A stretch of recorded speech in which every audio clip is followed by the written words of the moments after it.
नमस्कार।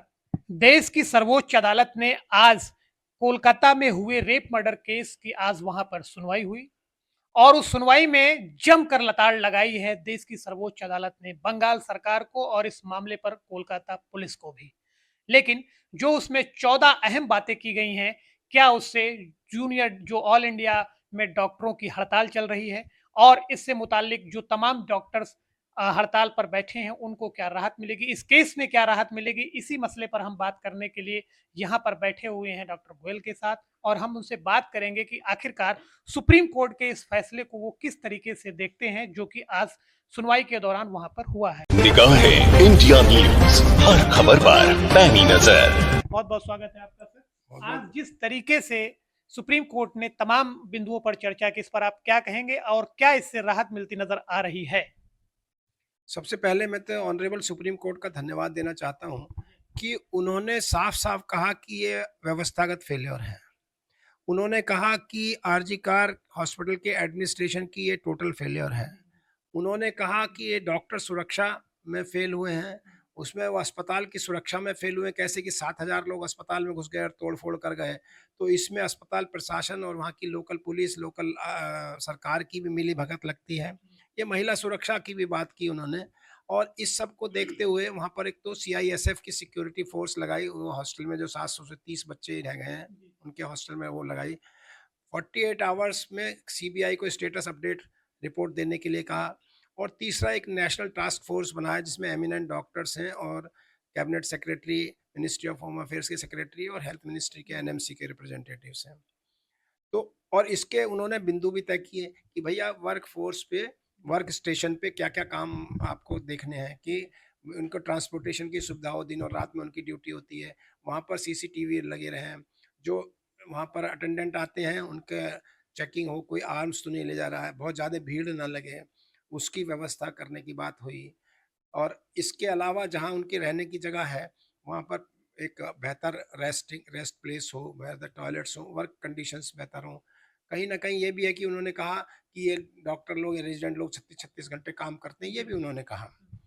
तो इस तरह से ये एक शुरुआत है, एक अच्छी है, बट आपके चैनल के माध्यम से मैं ये ज़रूर कहना चाहता हूँ कि जो राहत है, वो उसकी शुरुआत उन्होंने किया और उसमें जो सीबीआई अपडेट माँग रहे हैं, तो इस केस में भी जल्दी डिसीजन होने की संभावना, तेज़ी आने की काम की संभावना। लेकिन ये जो लार्जेस्ट जो डॉक्टर्स की बॉडी है, इंडियन मेडिकल एसोसिएशन, जिसके करीब 4 लाख मेंबर हैं देश में और 1800 से ज़्यादा ब्रांचेज़ हैं, देश के हर कोने पे ब्रांचेज़ हैं।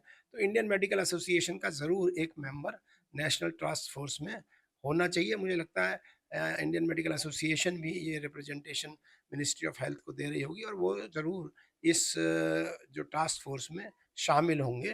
तो ये मेरे ख्याल है तब ये कॉम्प्रिहेंसिव टास्क फोर्स बनेगी, ऐसा मेरा मानना है। सुप्रीम कोर्ट ने सर ये भी कहा कि जब सुबह के टाइम घटना का पता चल गया था, तो आखिरकार इतनी लेट क्यों हुई? और वहाँ पर जिस हिसाब से अस्पताल के अंदर इस तरीके से घटनाएँ हुई, तो आपको क्या लगता है कि कोलकाता सरकार भी इसमें थोड़ा लेट लतीफ़ी हुई है? चूँकि अस्पताल के परिसर में ही ये पूरा मामला वहाँ पर घटा है। नहीं, ये तो आपराधिक लापरवाही है। लेट एफआईआर हुई, सबूत मिटाने की कोशिश हुई। ये तो निश्चित रूप से आपराधिक लापरवाही है और इनसेंसिटिविटी है on the part of Mamata government कि एक आपके यहाँ जिसको जो भी डॉक्टर वहाँ है, उनका रेप हुआ और जो पोस्टमार्टम रिपोर्ट आ रही है उससे लगता है कि वो गैंग रेप था और उस गैंग रेप के एफआईआर होने में भी कई घंटे लग गए। तो ये ऑनरेबल सुप्रीम कोर्ट ने भी कहा लेट एफआईआर हुई, सबूत मिटाए गए और मुझे लगता है इसमें लीपापोती जो हो रही है, कुछ न कुछ लोगों को बचाने के लिए लीपापोती हो रही है। ये एक आदमी संजय राय का काम नहीं हो सकता, इसमें कई लोग इन्वॉल्व्ड हैं। ये पोस्टमार्टम रिपोर्ट उसमें अवेलेबल है अपने पब्लिक प्लेटफ़ॉर्म पे। मैं उसका डिटेल नहीं करना चाहता कि किस तरह गर्दन की हड्डी टूटी गई, 16 इंजरी मार्क्स एक्सटर्नल थे, 8-9 इंटरनल थे, तमाम बातों का ज़िक्र किया गया। तो अभी तक एक संजय राय सिर्फ़ पकड़े गए हैं। तो ये कहीं न कहीं प्रश्न चिन्ह उठाता है बंगाल की सरकार पर, इसीलिए ऑनरेबल कलकत्ता हाई कोर्ट ने इसको सीबीआई को दिया और इसके बाद ऑनरेबल सुप्रीम कोर्ट ने इंटरवीन किया। तो अब मुझको लगता है इसमें न्याय होगा, न्याय जल्दी होगा, ऐसी भी मेरी उम्मीद है। और ख़ास तौर से इसलिए और उम्मीद है कि ऑनरेबल प्राइम मिनिस्टर ने भी, मोदी साहब ने भी इस 15 अगस्त को लाल किले की प्राचीर से कहा कि स्टेट्स को जहां महिला सुरक्षा हो, ऐसी महिलाओं के against highness crime, rape, murder हो, तो जो परपेट्रेटर्स हैं, जो कि ऐसे करने वाले लोग हैं, ऐसे पनिशमेंट बनाए कि लोगों में डर हो ऐसे काम करने के पहले। सर मेरा एक सिर्फ आखिरी सवाल आपसे है, चूँकि सर आप भी एक डॉक्टर हैं और वो भी एक ट्रेनी डॉक्टर थी। आप लोगों की ज़िंदगी बचाने का कार्य करते हैं। क्या लोगों की मानसिकता इतनी खराब हो जाएगी कि मतलब इतनी विभत्स घटना को अंजाम दे देंगे? आप हमारे माध्यम से क्या कहना चाहते हैं? देखिए, ये जो वर्बल असॉल्ट है, फिजिकल असॉल्ट तो बहुत सारे होते रहते हैं, ये हॉस्पिटल्स में ये बढ़ गए हैं। इसीलिए डॉक्टर्स की सुरक्षा की बेहतर व्यवस्था होनी ज़रूरी है, पहली बात। दूसरा, ये तो पहली बार हमने देखा कि एक हॉस्पिटल के अंदर ही डॉक्टर के साथ रेप हो जाए, ऑन ड्यूटी डॉक्टर के साथ रेप हो जाए, ये तो अनहर्ड ऑफ है।